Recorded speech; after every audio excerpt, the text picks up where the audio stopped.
प्रिय मित्रों, प्रश्न में दिया गया है कि अन्योन्य प्रेरण से आप क्या समझते हैं।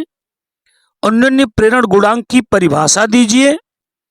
दो समतल कुंडलियों के बीच अन्योन्य प्रेरकत्व या अन्योन्य प्रेरण गुणांक का सूत्र स्थापित कीजिए। यानी इस प्रश्न में हमें अन्योन्य प्रेरण के बारे में पढ़ना है, अन्योन्य प्रेरण गुणांक के बारे में पढ़ना है और दो समतल कुंडलियों के बीच अन्योन्य प्रेरण गुणांक का सूत्र भी स्थापित करना है, यानी सूत्र ज्ञात करना है। तो सबसे पहले हम बात करते हैं अन्योन्य प्रेरण की। अन्योन्य प्रेरण क्या है?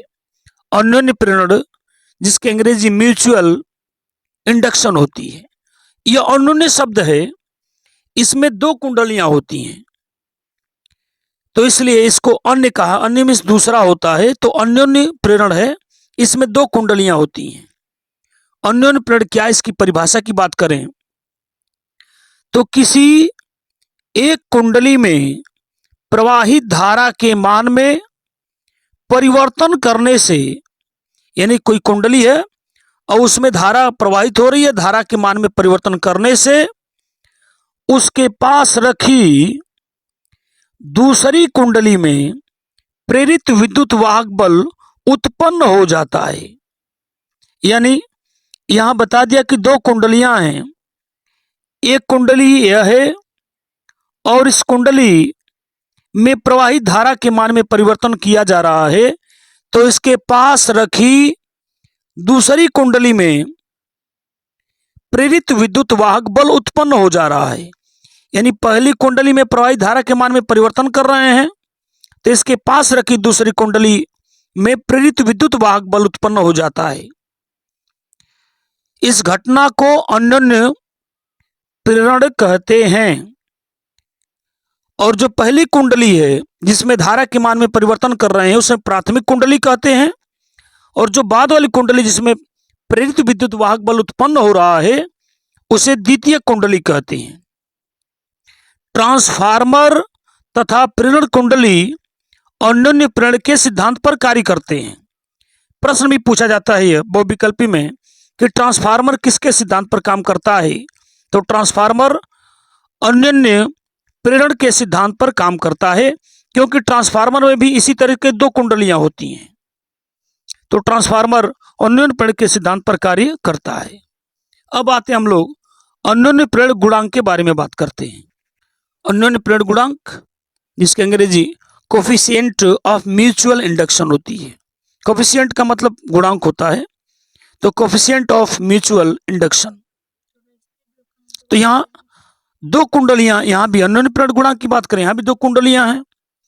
माना प्राथमिक कुंडली में I1 एम्पियर की धारा प्रवाहित होने से, यानी पहली कुंडली में कितनी धारा बह रही है, I1 एम्पियर की धारा प्रवाहित होने से द्वितीय कुंडली के प्रत्येक फेरे, द्वितीय कुंडली में फेरे बता दिए, इनको फेरे कहा गया, 1 2 3 4 ये फेरे हैं।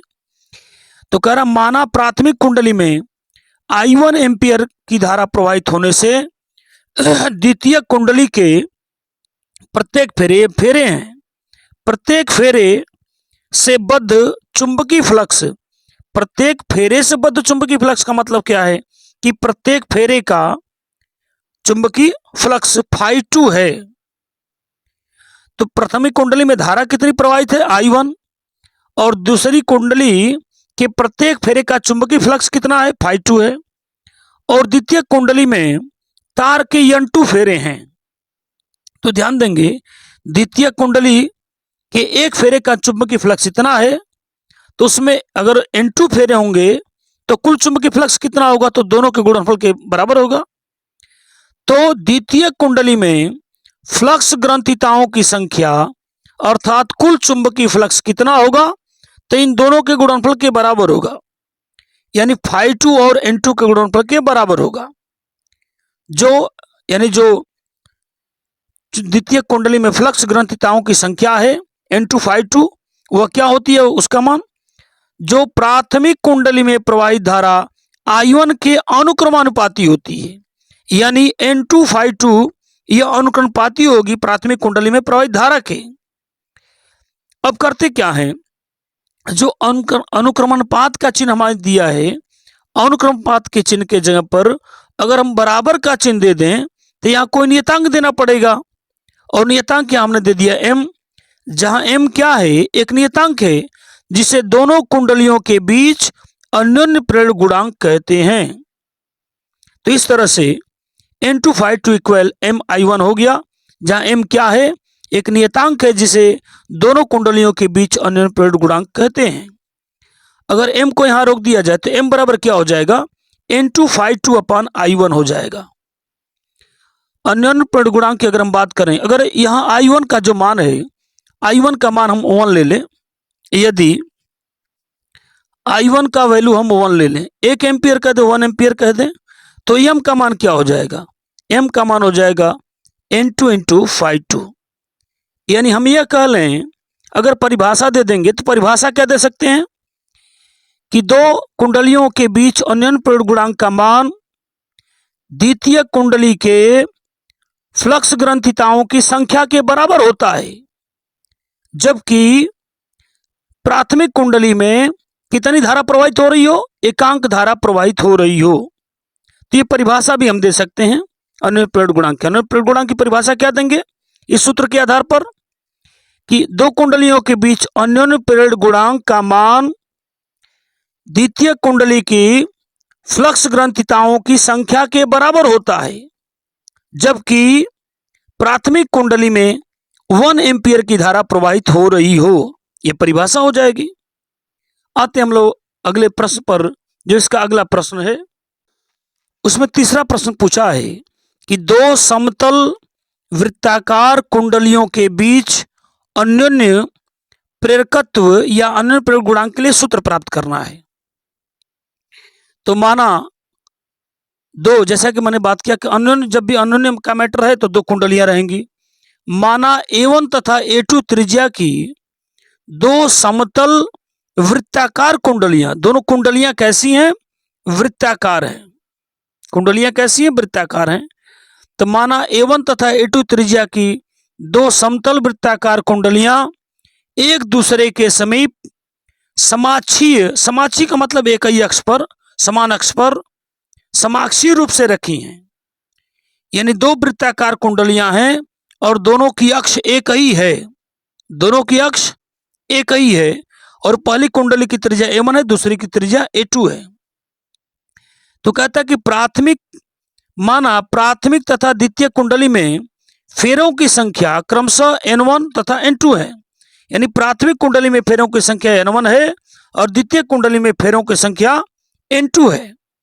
माना प्राथमिक कुंडली में I एम्पियर की धारा प्रवाहित हो रही है, तो प्राथमिक कुंडली के केंद्र पर, ध्यान से सुनेंगे, प्राथमिक कुंडली के केंद्र पर चुंबकीय क्षेत्र B बराबर mu naught N1 I1 upon 2A1 होगा। यह प्राथमिक कुंडली के केंद्र पर चुंबकीय क्षेत्र का सूत्र है। माना यह चुंबकीय क्षेत्र जो केंद्र पर है, चुंबकीय क्षेत्र द्वितीय कुंडली के संपूर्ण तल पर एक समान फैला हुआ है, क्योंकि बता दिया कि दोनों समअक्ष पर हैं, समअक्ष हैं। तो यह जो चुंबकीय क्षेत्र केंद्र पर उत्पन्न हुआ है प्राथमिक कुंडली के, वह द्वितीय कुंडली के संपूर्ण तल पर एक समान फैल जाता है। अतः इस चुंबकीय क्षेत्र के कारण द्वितीय कुंडली से बद्ध चुंबकीय फ्लक्स, यानी चुंबकीय क्षेत्र तो प्राथमिक कुंडली का है और यहां क्या निकालने जा रहे हैं, द्वितीय कुंडली से बद्ध चुंबकीय फ्लक्स Φ2 बराबर होता है B इंटू ए। बी का मान वहां हमको मिला हुआ है, बी का मान रख देंगे। और ए क्या है, द्वितीय कुंडली का क्षेत्रफल, द्वितीय कुंडली का क्षेत्रफल। तो क्षेत्रफल, वृत्त का क्षेत्रफल हमारे पास होता है pi R square, pi R square, जहां आर त्रिज्या है, लेकिन यहां त्रिज्या हमारे पास द्वितीय कुंडली के लिए A2 है, तो आर स्क्वायर के जगह पर क्या लिख देंगे हम, A2 का स्क्वायर लिखेंगे। इस तरह से Φ2 इक्वल हम अलग अलग लिखना चाहते लिख सकते हैं, Φ2 अपॉन 2 इंटू पाई A2 का स्क्वायर अपॉन A1। तो ये हो जाएगा μ0 upon 2 into pi A2 square upon A1, और बाहर बचा क्या, N1 I1। इस तरह से हमको बद्ध चुंबकीय फ्लक्स मिल गया। तो यह प्राथमिक कुंडली का चुंबकीय क्षेत्र है और उसकी सहायता से हमको द्वितीय कुंडली से बद्ध चुंबकीय फ्लक्स मिल गया। और अब लास्ट जो हमको निकालना क्या है कि दोनों कुंडलियों के बीच अन्योन्य प्रेरण गुणांक। तो अन्योन्य प्रेरण गुणांक m बराबर होता है, जिसको हमने परिभाषा अन्योन्य प्रेरकत्व की परिभाषा में दिया था कि m equal N2 φ2 upon I1।